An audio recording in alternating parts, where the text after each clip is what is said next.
Alright guys, welcome into Formula 1 news. An action-packed Spanish Grand Prix. Max Verstappen wins again despite not having the fastest car on the day. Lando Norris very frustrated about bottling the start of this Grand Prix, otherwise it would very well have been his race to win. Drama though between the two Mercedes boys, and especially at Ferrari. A clash between Sainz and Leclerc in the middle of the Grand Prix did damage to Leclerc's car, and he was not at all happy about it. Big words being exchanged here, and arguably words that would not have been said if they were still going to be teammates this season. Big drama on the day. Very much intrigued to your thoughts in the comments below. Hit the like button if you enjoy. Subscribe if you're new as always, I would greatly appreciate it. Few interesting things to mention before the day began. Logan Sargent with a 3-place penalty yesterday for impeding Lance Stroll, but of course it didn't matter because he was starting P20 regardless. But actually Max Verstappen yesterday was saying, after the qualifying session, just discussing really about the dominance of the Red Bull compared to where they were here last year. And he said straight up, we had a very dominant car last year, that is completely gone. The feeling is for Max that the advantage they once had is literally, is gone. Like, there is no advantage anymore that the Red Bull has over their closest rival,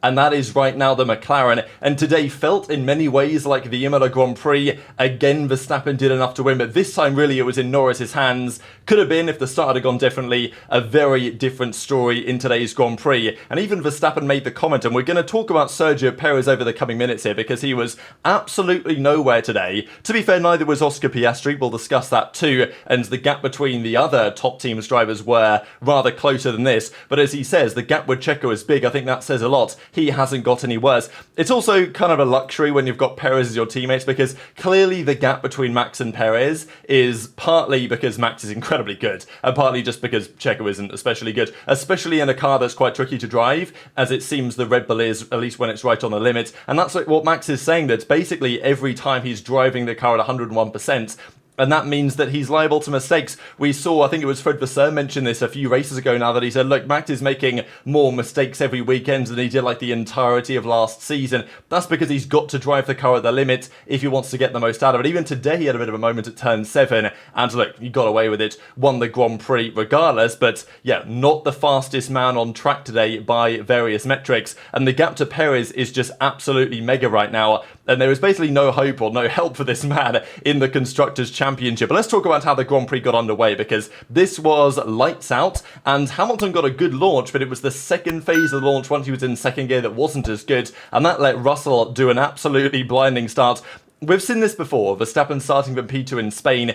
It's a difficult one to hold on to as the man in P1. Norris tried to cover off Verstappen, but he just didn't quite have the legs off the launch. Verstappen got a slightly better launch than Norris did, and it's gonna happen, but you've got to say, Sochi 2021, Lando was on pole, didn't win in very famous fashion. Then the China sprint race not long ago, it was Hamilton versus Norris on the front row, and Norris, kind of got schooled by Hamilton on that turn 1, went off the track, loses all those positions just a few weeks ago, and here he is again on pole position, and again it doesn't go his way. He kind of holds off the challenge a little bit, although Max was obviously going to dive down the inside of turn 1 regardless, but it was this man on the right hand side here, George Russell, who got the perfect launch, was able to slipstream behind Max, slipstream behind Lando, and send it all the way around the outside. Honestly, a fantastic start, and just great driving from everyone to actually keep it clean here. Hamilton, by the way, got a really bad start in the second phase. He was actually in 6th, but then he went down the inside of Sainz to build a great overtake on Leclerc to get back up into 4th to at least stay in contention.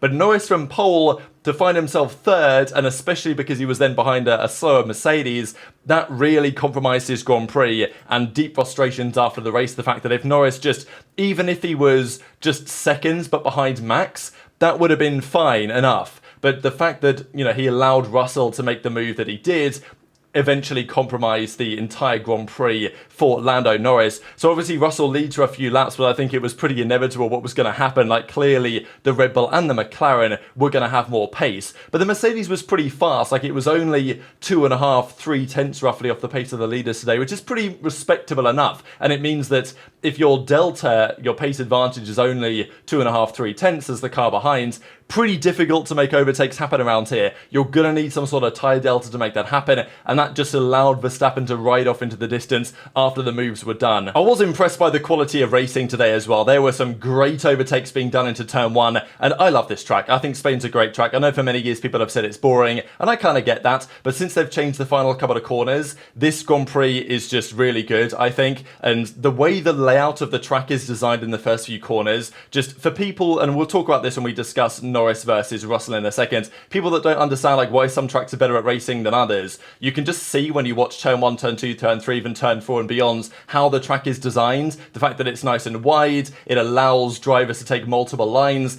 and it means you get moments like this when you've got one driver on the inside, one driver on the outside, the inside is going to become the outside of the next corner, and you just get some really great battles, and the guys kept it really clean today. Like, this was a nice clean overtake here for Max, but obviously Russell probably knows that wasn't really his fight, and then unfortunately for Lando, he was stuck in this position, right, because he was stuck behind Russell. He really needed to get Russell like now, because Max at this point already was managing some tyres, but it was quite clear that Max didn't have unbelievable pace. Like, if this had been last season, Max would have been 10 seconds down the road, 10 laps into the Grand Prix. That was not the case. The gap was 2.5, 3 seconds, and if it had been Norris behind him rather than Russell, we could have had a very different Grand Prix. This, though, was a big moment of drama between the two Ferraris, just over the first few laps. Sainz, of course, home Grand Prix, final home Grand Prix for Ferrari because he's getting kicked out for Lewis Hamilton next season. Charles Leclerc on the inside. Sainz goes around the outside. They effectively, Sainz turned in. You can actually see here, he doesn't leave any room. I talked about clean racing at turn 1. This was probably the one instance of not especially clean racing at turn 1. Between teammates, let's not forget, right? So Sainz turns in here, and you can see how tight a line he's taking, basically leaving Leclerc no space on the inside. I mean, this is Leclerc's point of view here. Sainz just gives him no room at all.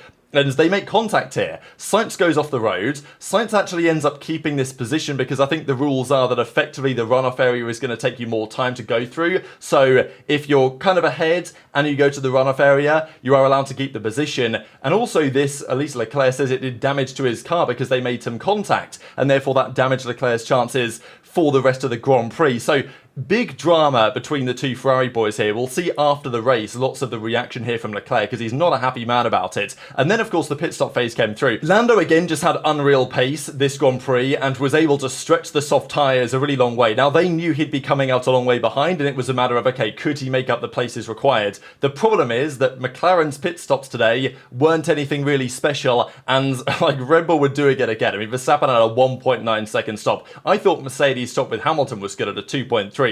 This was just absolutely rapid. Speaking of Hamilton though, he then made this move on Sainz.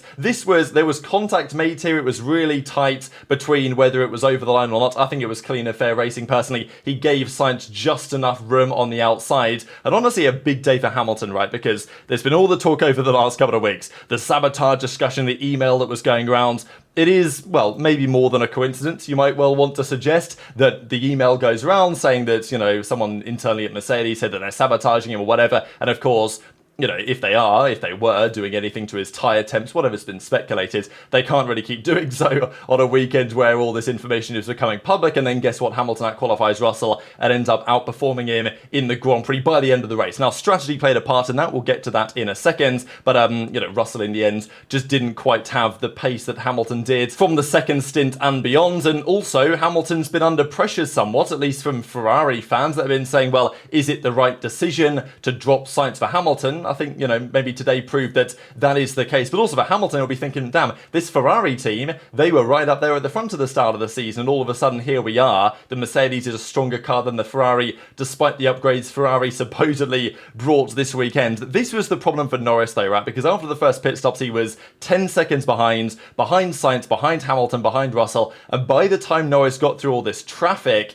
you know, challenging Max Verstappen was just going to be too much of a tall order, really. Leclerc was further behind. The Alpines were respectable today, but even then, I mean, we're 26 laps in. Perez was still stuck behind an Alpine. Piastri hadn't made much progress either. So both of the other guys in the McLaren and the Red Bull were just not able to do much damage today. Piastri eventually made up some serious places. Perez was frankly woeful, I'm not going to lie, by the numbers. I mean, there was a point in the Grand Prix towards the ends where Perez was on much fresher tyres. Verstappen was on like 10 laps older tyres pushing at the front of the field, and Perez was like 8/10 a lap slower than Max was going. It's like, it doesn't even make much sense anymore. But this is what I was talking about earlier. The battle here between Lando and Russell. Lando got past Hamilton. Then it was a matter, even when his tyres obviously feeling the heat and the temperature in the tyres, getting past Russell. And this is why circuits like this are so good. It's the same reason why the first few corners of Silverstone just create sometimes incredible racing,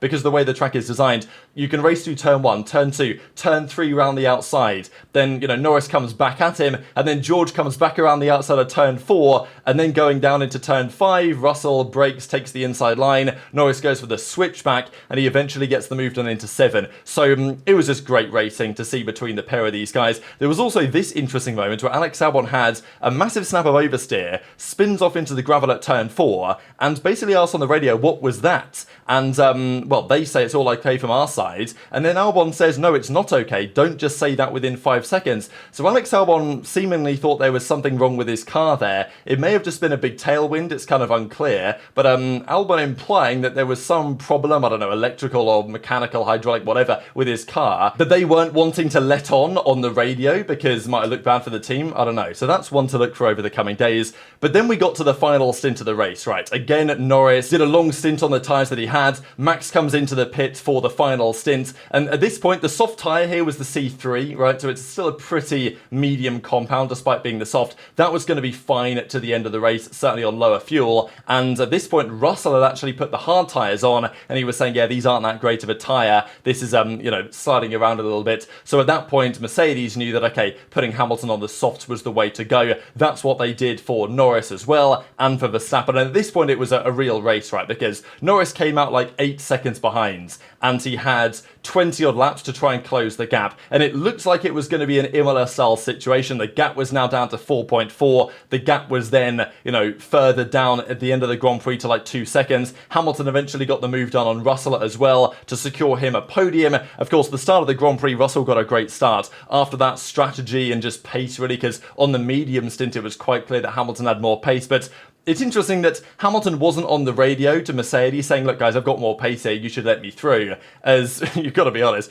George Russell probably would have done that, let's be real, if he was behind Hamilton in a similar situation. And to be fair, I think even Russell earlier on the medium stint was on the radio because Lewis was closing up and saying, oh, let's just play the team game, guys. Let's play the team game. But in the end, Hamilton got the move done on pure pace. And Norris was driver of the day. This was, I wouldn't say confusing, like I'm not surprised, but I do think that at the end of the day, yes, Norris made a great comeback drive, but it was quite clear today that Norris had the fastest car on track, at least compared to Verstappen, and a poor start effectively costed him the Grand Prix victory. So, I think for Norris's side, it's more like, look, Verstappen won the race today by executing well with arguably a slower car than Norris had, but yet Norris still gets driver of the day. In the end, it was a really close fought affair. Verstappen holds on for the victory in an Imola-esque situation. Again, it's like other things happen in the Grand Prix. Verstappen is just so good, so consistent, always taking advantage of the opportunities, and just wins again and extends dramatically at this point his championship lead. The Ferraris, eventually Leclerc gets past Sainz because they had Sainz on the hards and Leclerc on the mediums or on the soft tyre actually, and Leclerc had